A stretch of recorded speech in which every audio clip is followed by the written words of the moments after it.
To help future air crews prepare themselves for air combat, records and artifacts of the Air Force's Escape and Evasion Society are available today in the Cadet Library of the United States Air Force Academy.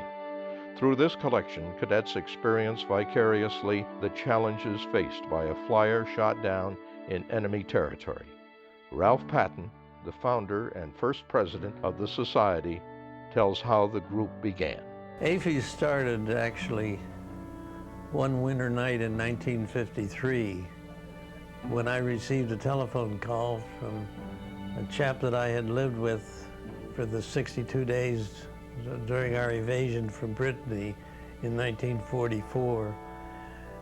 Lieutenant Norman R. King from Albany, New York phoned me and he said, in 1953, he said, "My wife Betty and I are going back to France to visit the people that we lived with during the war in the spring of next year.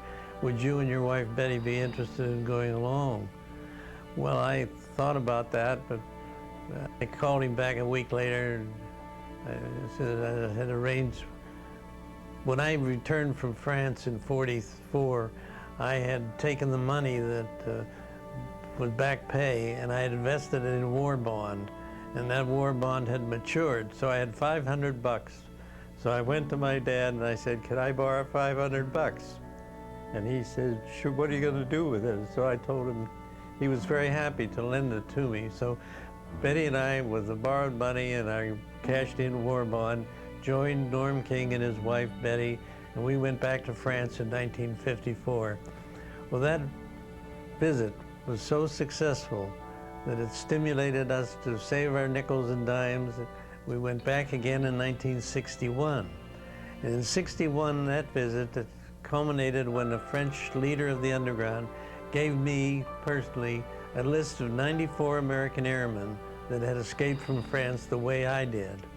And I thought, gee, I took that list back with me. I was living in Buffalo, New York at the time. And I took that list back with me, and there was a chap there from Niagara Falls. So I went to visit him one day while I was over there on business, and I showed him the list, and he says, geez, he says, why don't we get a reunion of these people? I said, well, that's a pretty good idea. I can get the Frenchmen to come over, and I can find the Canadians that were the leaders of this operation, and I can get the group together. So I started to work on it, and this John Amory promptly moved out of town, and I've never seen him since. So I was sort of stuck with organizing the reunion in June of 1964. We had our reunion in Buffalo, New York. Now, at the same time, a Frenchman by the name of Leslie Atkinson was organizing a group of the helpers in France.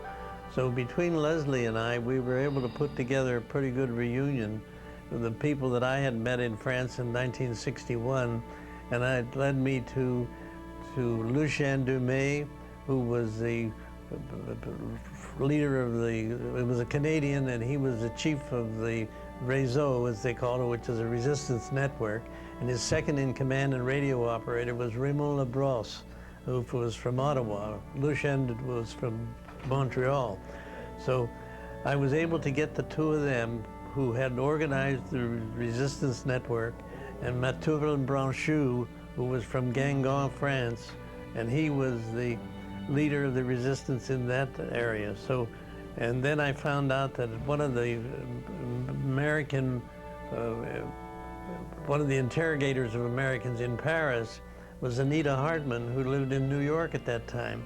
So we got Anita, who was a part of several networks, and we got Branchou from France, and we got Dumais from Montreal, and Labrosse from Ottawa, Canada, and they came to Buffalo, New York. And I sent letters out to all of the 94 airmen on the list that Branchou had given to me. And so we had about 75 people, and 35 airmen were present when we got together in June of 1964 in Buffalo, New York. And the men then decided that it was such a good gathering, and they were so happy to see everybody, that we ought to do it again. And do it again they did. Bill Spinning, Ralph Patton, and Bob Lowe incorporated the Escape Society in the state of Michigan. Bill Spinning, Harry Minor, and Ralph Patton designed the logo and agreed on the slogan, "We will never forget." Scotty and Clayton David found hundreds of new members. In 1967, the Society hosted a dinner at the Niagara Falls Air Base for 10 European helpers and members of the Canadian branch of the Royal Air Force's Escaping Society. In 1969, the Society and their Canadian counterpart jointly sponsored a trip to Holland, Belgium, France, and England. The societies were received by Prince Bernard of Holland, King Baudouin and Queen Fabiola of Belgium, and Queen Elizabeth of England. Hundreds of resistance helpers joined members of the evasion societies at dinners in each of these countries. On a number of later occasions, the society sponsored trips to Europe and invited helpers to join them in happy reunions. In 1974, the society hosted 62 members of the Belgian Comet Line for a visit to New York, Detroit, and Washington, D.C. In 1976, the Society invited 52 members of the French Shelburne Line to visit Detroit, Pittsburgh, Washington, D.C., and New York.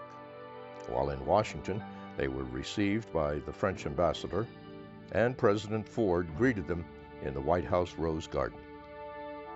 In 1978, 32 members of the Dutch resistance were greeted by President Jimmy Carter during their visit to Washington after earlier visits to Detroit and New York.